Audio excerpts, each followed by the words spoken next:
नागपूर जिल्ह्यातील रामटेक तहसील अंतर्गत येणाऱ्या अंबाला तलावात एका वृद्ध नातेवाईकाच्या दसवा समारंभाला उपस्थित राहिल्यानंतर रामटेक येथील अंबाला जलाशयात आंघोळीसाठी गेलेल्या 21 वर्ष तरुणाचा त्याच्या आईच्या डोळ्यासमोर बुडून मृत्यू झाला। रविवारी दुपारी 12 वाजताच्या दरम्यान ही घटना घडली।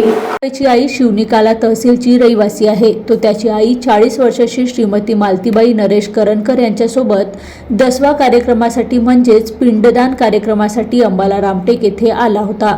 पिंडदान समारंभानंतर तो देवीच्या समोर स्नान करण्यासाठी अंबाला जलाशयात गेला। त्याला पोहता येत नव्हते। जलाशयातील पाण्याची खोली किती आहे याचा अंदाज न आल्याने तो काही वेळातच बुडू लागला। त्याच्या आईने ओरडायला सुरुवात केली। बुडून मृत्युमुखी पडलेला निखिल पाण्याच्या पृष्ठभागावर येऊ शकला नाही।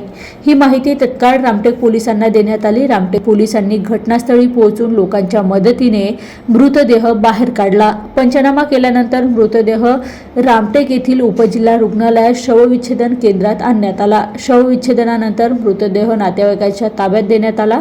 रामटेक पोलिसांनी आकस्मिक मृत्यूची नोंद करून पुढील तपास सुरू केला आहे।